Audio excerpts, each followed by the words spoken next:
دنیاوی بادشاہ جسموں پر حکومت کرتے ہیں اور اولیاء دلوں پر حکمران ہوتے ہیں۔ ان کے کارنامے عظیم ہوتے ہیں۔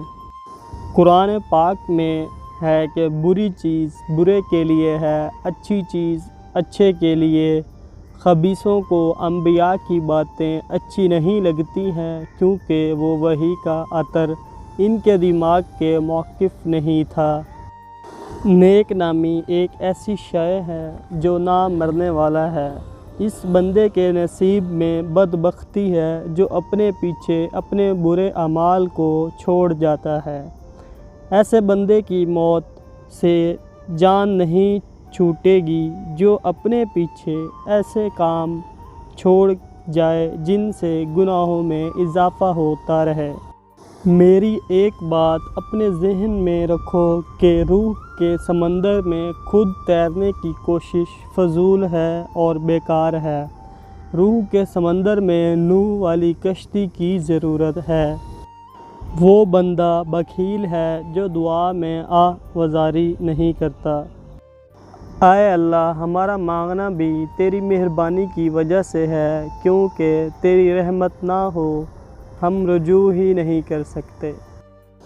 اے خدا، روح کو وہ مقام دکھا دے جس میں بغیر حرف کے کلام ہوتا ہے تاکہ پاک روح عالم غیب کے میدان کی جانب سر کے بل جائے۔ وفات فقیروں کو اس طرح ڈھونڈتی ہے جیسے حسین لوگ آئینے کو تلاش کرتے ہیں۔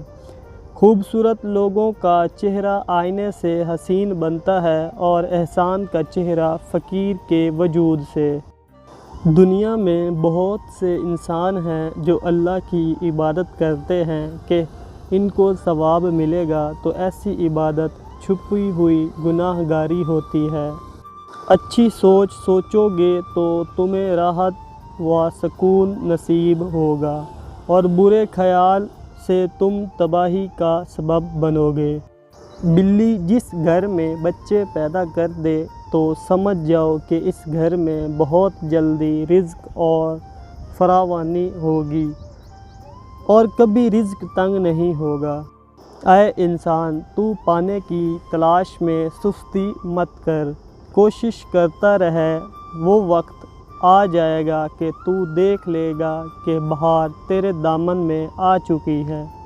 گفتگو سے سمجھ بوجھ میں اضافہ ہوتا ہے، لیکن خاموشی اور تنہائی میں رو کر لوگ عظیم ذہن بنتے ہیں۔